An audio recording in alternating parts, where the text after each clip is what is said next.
Berita acara pemeriksaan saksi atas nama Christy Louise Carter, umur 35 tahun, lahir di Sydney pada tanggal 4 Januari tahun 81, agama Katolik, kewarganegaraan Australia, pendidikan S1, pekerjaan Direktur Marketing dan Media di Ambulan, alamat tempat tinggal Unit 624 North Sydney, Australia. Sebelum memberikan keterangan di bawah sumpah, menerangkan pada pokok-pokoknya pertanyaan penyidik. Jelaskan oleh saksi, apakah kenal dengan Jessica Kumala Wongso alias Jess? Jika kenal, kapan dan di mana kenal? Apakah saksi ada hubungan keluarga dengan Jessica? Dan jelaskan oleh saksi bagaimana kepribadian dari Jessica yang saksi ketahui.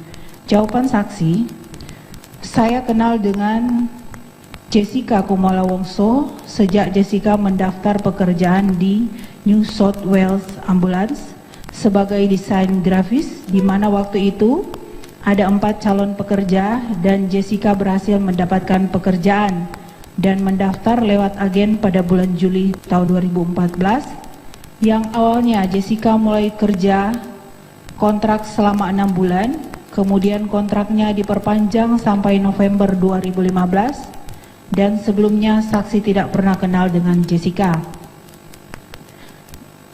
Saya dengan Jessica tidak ada hubungan dengan Jessica.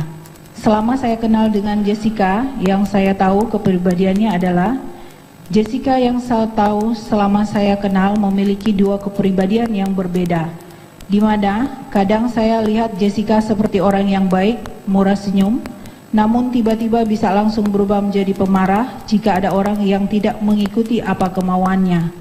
Dan Jessica suka memanipulasi perhatian dari seseorang agar orang simpati terhadap Jessica, dan responnya bisa membuat Jessica sangat marah dan juga bersikap dingin apabila Jessica tidak mendapat perhatian dari orang tersebut. Dan Jessica orangnya licik dan suka berbohong atau suka mengada-ada untuk mendapatkan sesuatu yang diinginkan. Dan Jessica seperti menggunakan topeng, di mana apabila ada orang yang baru mengenal Jessica tidak akan melihat adanya sifat yang menakutkan kecuali orang-orang yang dekat atau ketika Jessica mendapatkan tekanan. Pertanyaan nomor 5. Apakah mengetahui kejadian pembunuhan yang terjadi pada hari Rabu tanggal 6 Januari tahun 2016 sekitar jam 17.30 WIB waktu Indonesia Barat di restoran Oliver West Mall, lantai ground, Grand Indonesia Jakarta Pusat, Indonesia, yang diduga dilakukan oleh tersangka Jessica? Jika saksi tahu, dari mana mengetahuinya dan apa pendapat saksi tentang kejadian tersebut? Jelaskan. Jawaban saksi, benar. Saksi mengetahui kejadian tersebut di atas, dan saksi mengetahui dari pihak AFP yang menelpon saksi pada tanggal 22 Januari tahun 2016 yang memberitahukan tentang kejadian tersebut. Tapi pihak AFP menanyakan tentang apakah Jessica bekerja di tempat saya dan apakah di tempat saya bekerja bisa mengakses obat-obatan atau bahan kimia, dan apakah Jessica masih bekerja di New South Wales Ambulance, dan kalau sudah keluar apa sebabnya. Lalu saksi memberitahukan bahwa Jessica telah mengirim email kepada saksi pada tanggal 10 Januari tahun 2016 yang isinya mengucapkan ulang tahun kepada saya dan selamat berlibur di Paris. Dan Jessica meminta maaf karena telah berpikir negatif kepada saksi. Kalau saksi dipertanyakan tentang pendapat mengenai kejadian pembunuhan yang dilakukan oleh Jessica, pendapat saksi adalah saksi tidak merasa kaget dengan berita kejadian tersebut. Yang pertama, saksi jelaskan bahwa saksi bukan hakim, jadi saksi tidak bisa bilang apakah Jessica melakukan atau tidak. Namun jika dilihat perilaku Jessica selama 8 bulan terakhir tentang kelakuan, kebencian, dan sifat gilanya kepada saya, maka saya tanpa keraguan dapat katakan bahwa Jessica bisa melakukan untuk melukai orang atau bahkan membunuh seseorang seperti kejadian yang di Jakarta, di mana kejadian tersebut tidak mengejutkan saksi. Pertanyaan nomor 6. Jelaskan apakah tugas dan tanggung Jessica Kumala Wongso alias Jess di New South Wales Ambulance, dan apakah jika bekerja juga punya keahlian dan pengetahuan untuk melakukan pertolongan terhadap orang atau korban yang membutuhkan bantuan? Jelaskan. Jawaban saksi, tugas dan tanggung jawab Jessica ialah bekerja sebagai desainer logo ambulans, mendesain website, mengkampanyekan desain tentang program New South Wales Ambulance, mendesain layout majalah.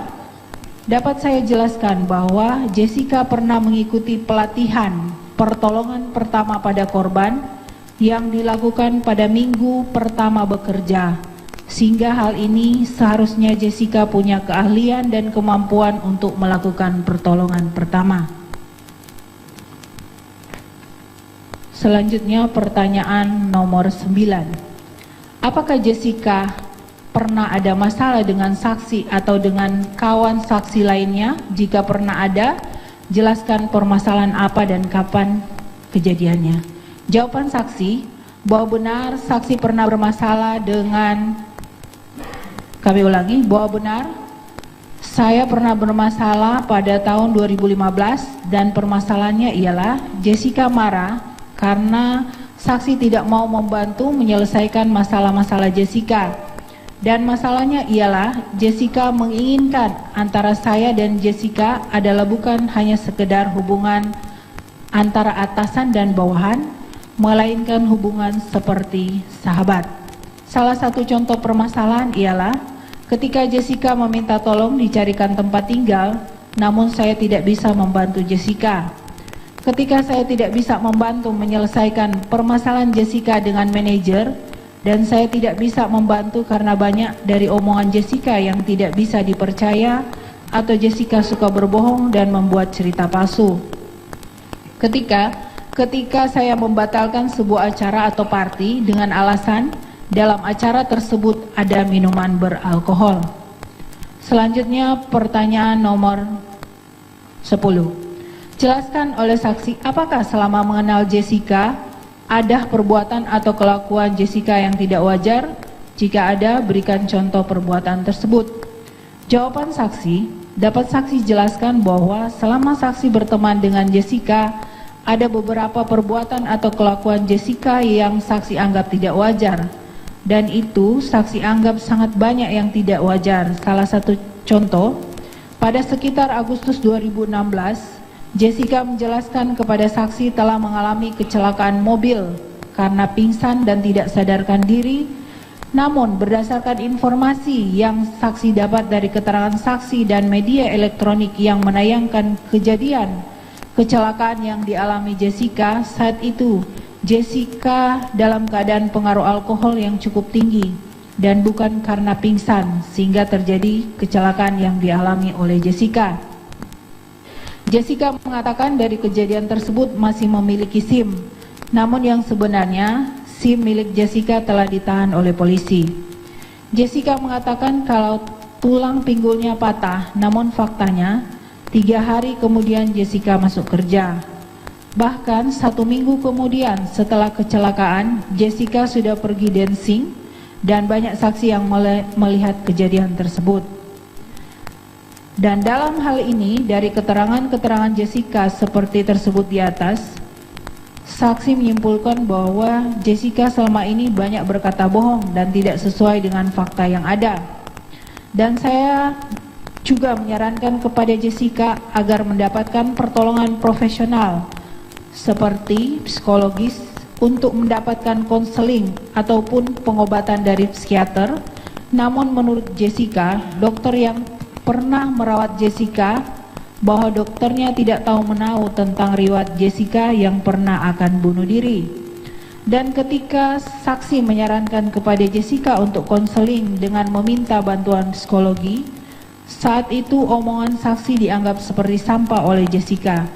Dan Jessica tidak merasa, kami ulang ya, Jessica tetap merasa tidak pernah mempunyai permasalahan dan merasa dirinya sehat sehingga tidak perlu dengan saran saksi.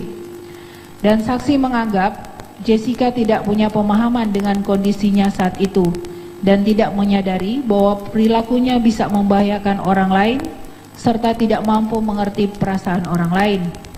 Bahkan pada saat nenek saya meninggal dunia, saat itu Jessica tidak pernah mengucapkan duka cita kepada saya. Hal tersebut tidak seperti sikap kawan-kawan saya lainnya yang menyampaikan ucapan duka cita bahkan mengirimkan bunga. Dalam hal ini saya bisa ceritakan kembali bahwa Jessica juga pernah dirawat di Rumah Sakit Royal Prince Alfred pada tanggal 28 Oktober 2015 karena ingin bunuh diri dengan menyalakan gas barbecue, dan saat itu saksi sempat membesuk Jessica yang dirawat di bangsal yang biasa. Waktu itu Jessica mengatakan kepada saksi kalau Jessica ingin pulang dan menjelaskan kepada saya dengan kata-kata, para bangsat di rumah sakit ini tidak mengizinkan pulang dan mereka memperlakukan saya seperti pembunuh.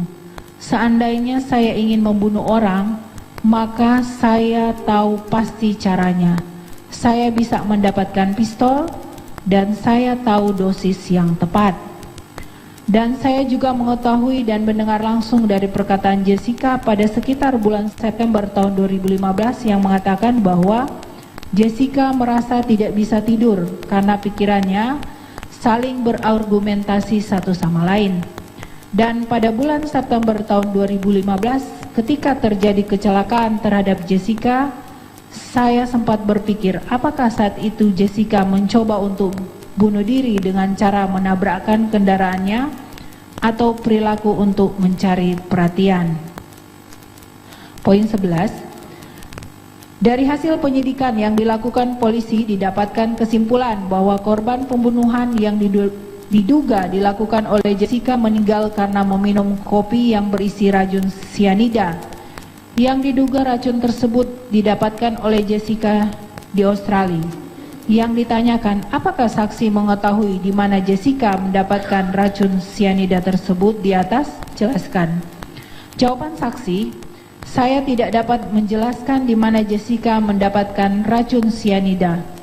Namun, kalau Jessica menginginkan sesuatu terjadi, itu bisa terjadi.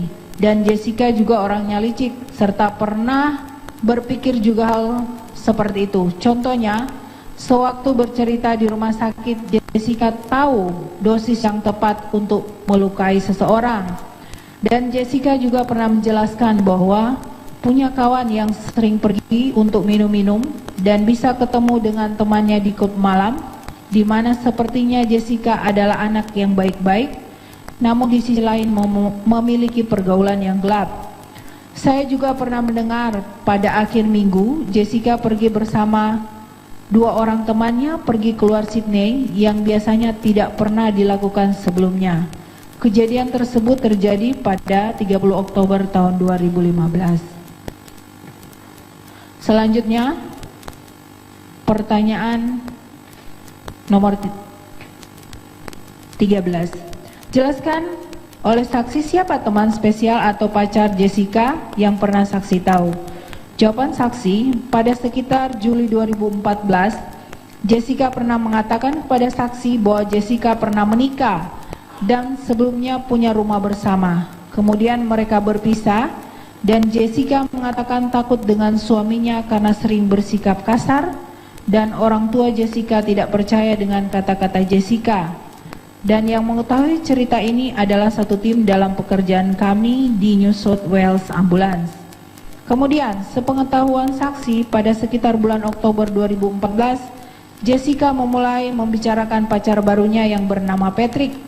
Namun pada bulan Desember tahun 2014 hubungan keduanya mulai renggang karena Jessica tidak datang pada saat acara Natal di rumah Patrick, dan saksi melihat Jessica sangat terobsesi sekali dengan Patrick, dan Jessica juga sangat cemburuan jika ada perempuan yang dekat dengan Patrick. Namun pada sekitar bulan Januari 2015 hubungan mulai retak karena menurut keterangan Jessica ada ancaman dari mantan suaminya Jessica kepada Patrick yang diancam akan dibunuh. Kemudian pada sekitar pertengahan tahun 2015 atau bulan Juli 2015 Hubungan Jessica dengan Patrick mulai lagi, tapi hanya sebatas teman, dan dalam hal ini Jessica berharap Patrick tetap menjadi pacar, namun Patrick tidak menanggapi dan mulai berpacaran dengan orang lain. Selain itu, Jessica mempunyai hubungan dekat dengan kawan kerjanya bernama Beth Brown, di mana hubungan itu cukup dekat dan Jessica tidak ingin ada orang lain yang mendekati temannya. 14. Jelaskan oleh saksi apakah saksi mengetahui perihal kejadian ketika Jessica bermasalah dengan pihak kepolisian. Jika mengetahui, apa permasalahannya? Jelaskan. Jawaban saksi yang saya ketahui adalah yang pertama, tanggal 29 Januari tahun 2015 tentang percobaan bunuh diri yang dilakukan Jessica dengan memotong nadi tangan, di mana saksi ditelepon oleh Jessica sebelum menelpon ambulan, dan Patrick yang terjadi pada pagi hari dengan meninggalkan pesan. Kemudian Beth menelpon saya yang menyampaikan juga mendapatkan pesan, dan kami berdua menerima pesan yang sama. Yang kedua, tanggal 22 Agustus tahun 2015, Jessica dalam keadaan mabuk menabrak mobil ke rumah Jompo, di mana saksi mengetahui dari berita TV di semua channel tentang kejadian mobil yang terjadi di dekat rumah Jessica. Untuk kejadiannya dapat dilihat di link www.9news.com. Dan pada saat kejadian, Jessica memperlihatkan rasa tidak bersalah, padahal Jessica menabrak rumah Jompo samping kamar penghuni dan hampir membunuh orang.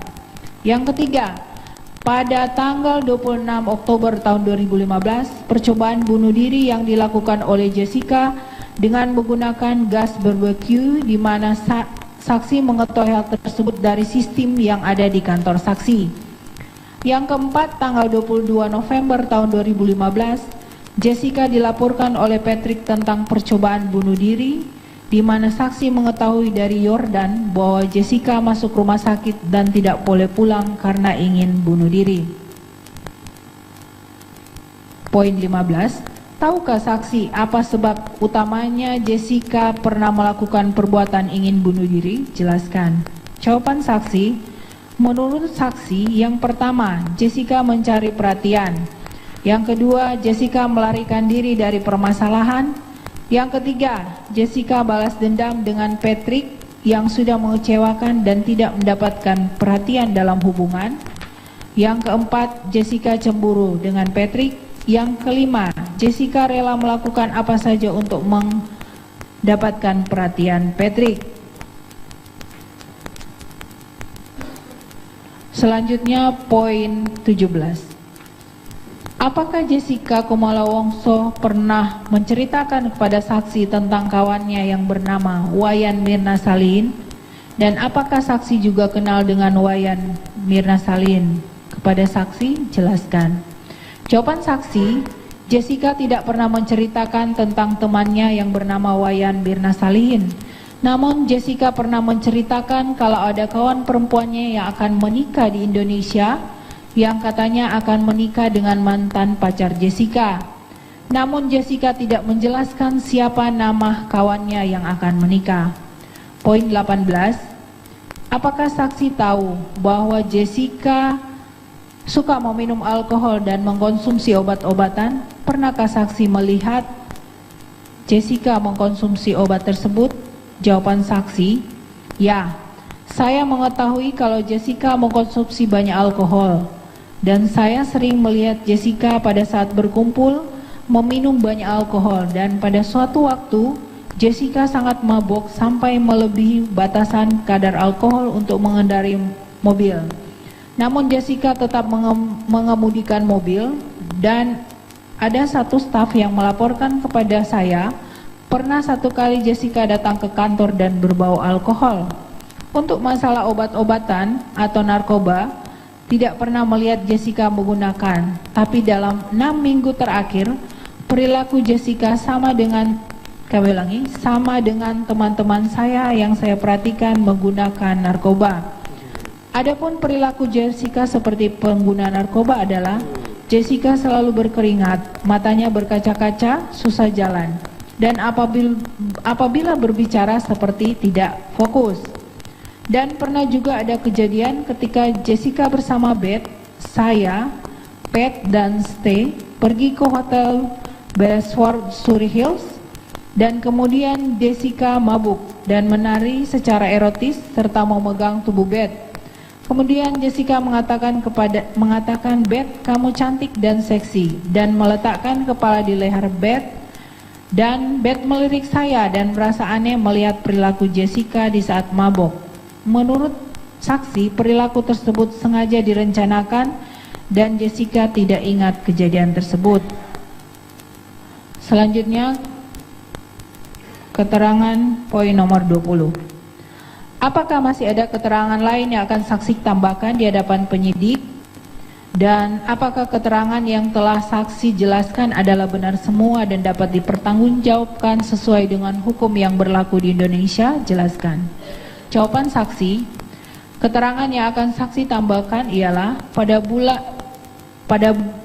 tanggal 26 Oktober tahun 2015, ada polisi datang ke rumah Jessica membawa surat panggilan sidang untuk kasus kecelakaan mobil.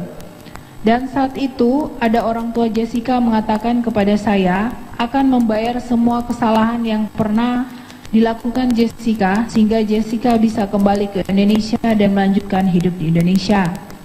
Pada tanggal 25 November tahun 2015, Jessica mengatakan bahwa Jessica akan kembali kerja dan menghubungi saksi untuk mencarikan tempat tinggal. Karena tidak bisa dibantu, akhirnya Jessica mengancam saya dengan kata-kata, "Kamu harus mati dan ibu kamu juga harus mati."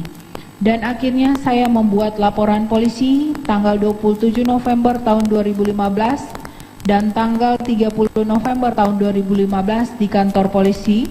Hal tersebut diketahui oleh rekan-rekan yang bernama Bri, Saleh, dan lainnya, dan mereka telah berhenti berkomunikasi sejak saat itu. Tanggal 30 November tahun 2015 keluar peringatan dari kepolisian Sydney agar Jessica tidak mendekati saya, Kristi. Dan sejak tanggal 1 Desember tahun 2015, Jessica telah diberhentikan dari kantor New South Wales Ambulance. Keterangan lain tidak ada dan keterangan saya cukup, serta keterangan saya ini adalah benar semua dan dapat saya pertanggungjawabkan sesuai hukum yang berlaku.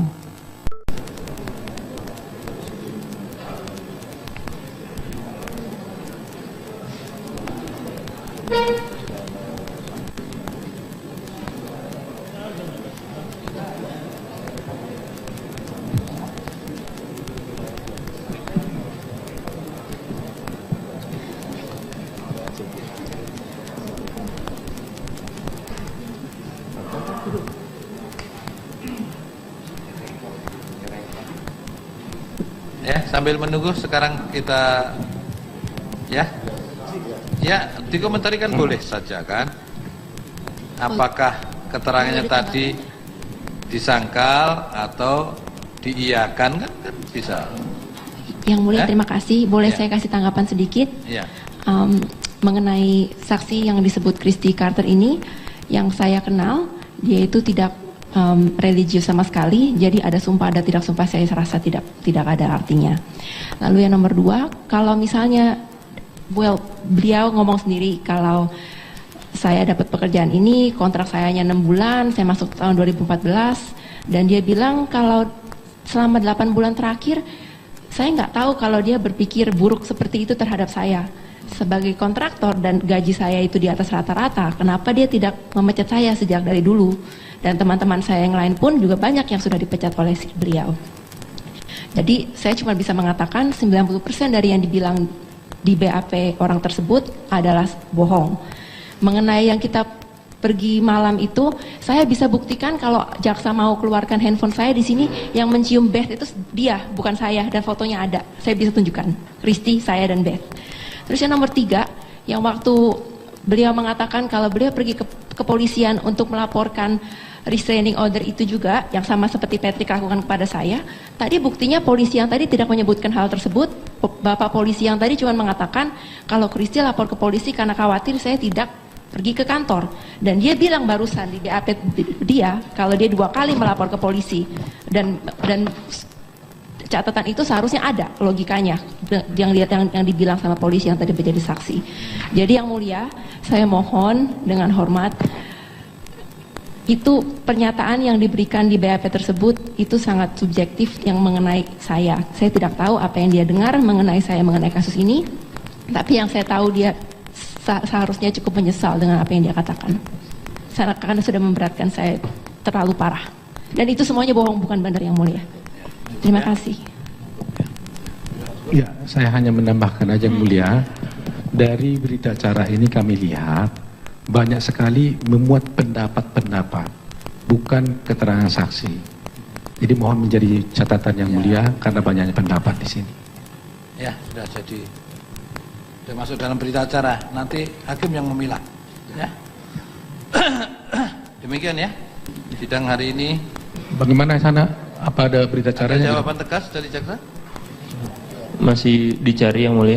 Berapa Tapi lama, pemahaman kami adalah pasal 162 dalam hal penyidikan itu memang tidak disyaratkan mengenai penterjemah. Penterjemah itu ada di pasal 177 KUHP yang itu hanya ada di persidangan saja. Jadi di dalam penyidikan memang tidak ada ketentuan dalam KUHP yang mengatur mengenai penterjemah itu sendiri. Jadi maksudnya kami tadi sempat pada ahli pidana mengatakan lex imperfecta, dan inilah mungkin salah satu contohnya yang mulia.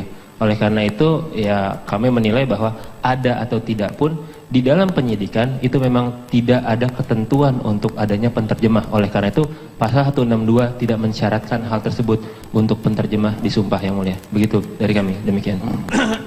Yang mulia, tadi dikatakan itu di persidangan. Ini kan di persidangan. Jadi karena ini persidangan tentu harus dilampirkan berita acara sumpahnya. Terima kasih yang mulia. Bukan. Ya, 162 itu di penyidikan. Sumpahnya adalah di penyidikan. Itu. Terima kasih. Iya. Jadi semua dicatat. Ini baca. Ya, sudah. Yang disampaikan oleh jaksa penuntut umum kita catat, yang disampaikan oleh penasihat hukum kita catat. Ya. Masalah nanti kesimpulan ada pada majelis hakim. Demikianlah, ya. Jadi sudah tidak ada yang diperdebatkan lagi, ya. Ya, begitu sidang hari ini kita cukupkan sampai